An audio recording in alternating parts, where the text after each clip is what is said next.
চারিদিকে এত ইলিশের উৎসব চলছে, বর্ষা মানেই ইলিশ। আর এর আগের ভিডিওগুলোতে আমি তোমাদের সাথে শেয়ার করেছি ইলিশের আরও দুটো রেসিপি। একটা হলো ইলিশ ভাপার রেসিপি আর একটা হলো সর্ষে ইলিশের রেসিপি। আশা করি তোমরা দেখেছো। আজ তাই বাজারে গিয়ে আবারও ইলিশ মাছ নিয়ে চলে এসেছি। ইলিশের টাইমে ইলিশ খাবো না, সেটা কি হতে পারে? তাই বাজারে গিয়ে ইলিশ মাছ নিয়ে চলে এলাম। সারাদিন ডিউটির প্রেশারে আর বাজারেই যাওয়া হয় না, তাই সন্ধেবেলা ইভিনিং ওয়াক করতে গিয়ে ইলিশের দোকানে পৌঁছে গেলাম। আর ওখানে পছন্দ করে নিয়ে নিলাম একটা ইলিশ মাছ। এখন যা ইলিশের দাম, নানান দামের ইলিশ পাওয়া যাচ্ছে। আজ আমি তোমাদের সাথে শেয়ার করব ইলিশ বেগুনের রেসিপি। বেগুন দিয়ে ইলিশের ঝোল কে কে খেয়েছো আমাকে কমেন্টে জানিও। আজ আমি তোমাদের সাথে শেয়ার করব কিভাবে বেগুন দিয়ে ইলিশ মাছ রান্না করবে। আর এর জন্য যা যা ইনগ্রিডিয়েন্টস লাগবে সেগুলো আমি নিয়ে নিয়েছি।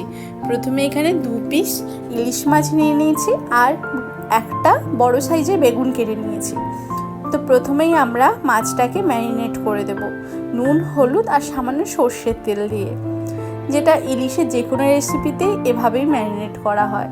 তো মাছটাকে ম্যারিনেট করা আমার হয়ে গেছে। এখন বেগুনটাকে নুন হলুদ দিয়ে মেখে আমাদের স্যালো ফ্রাই করে নিতে হবে। ডিপ ফ্রাই করার দরকার নেই। একটা জিনিস খেয়াল রাখতে হবে, বেগুনটা ভেজে নিলে কিন্তু প্রায় গলে যায়, সেই জন্য খুব বেশিক্ষণ ভাজা যাবে না, আর আঁচটাকে ফুল করে তারপরে ভাজতে হবে। তো চলো এখন বেগুনগুলোকে ভেজে নিই। এখানে আমি একটাই বেগুন নিয়েছি। তোমরা যেমন চাও, যদি তরকারির কোয়ান্টিটিটা বাড়াতে চাও তাহলে একটু বেশি করে নিও। আর আমি এখানে একটা এক্সট্রা জিনিস অ্যাড করছি, যেটা হলো আলু। এটা কিন্তু অপশনাল, যেহেতু আমি একটাই তরকারি বানাচ্ছিলাম সে কারণে আমি আলুটা অ্যাড করেছি।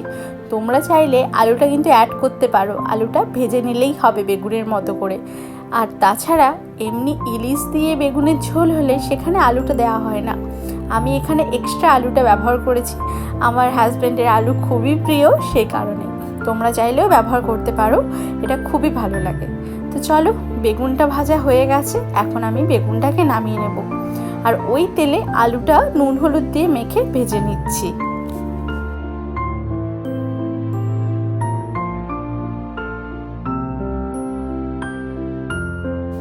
আলু ভাজা আমার প্রায় কমপ্লিট হয়ে গেছে।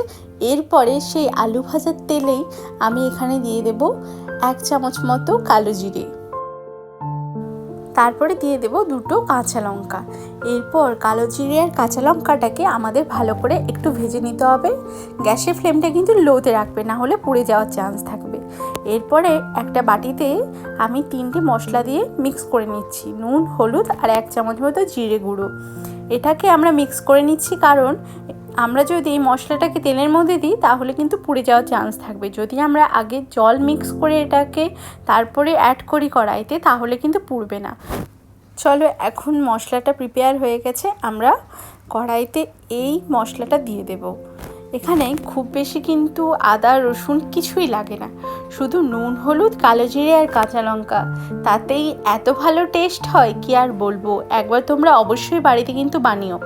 এরপরে আমি হাফ গ্লাস মতো জল দিয়ে দিয়েছি, আর সামান্য নুন আর সামান্য চিনি দেব। চিনিটা কিন্তু দিতে পারো, চিনিটা দিলে ভালোই হয়।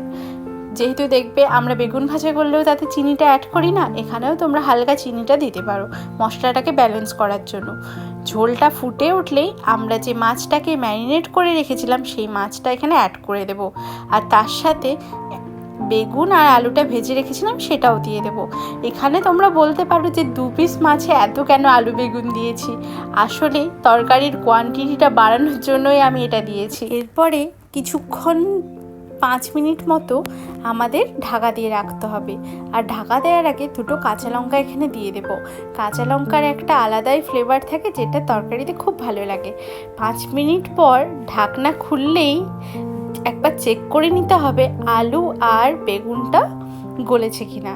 যেহেতু ভেজে দিয়েছি তাই বেশিক্ষণ টাইম লাগবে না।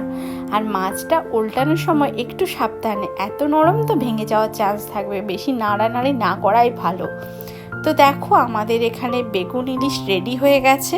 আর গরম ভাতের সাথে বেগুন ইলিশ হলে আর কোনো তরকারি প্রয়োজন নেই।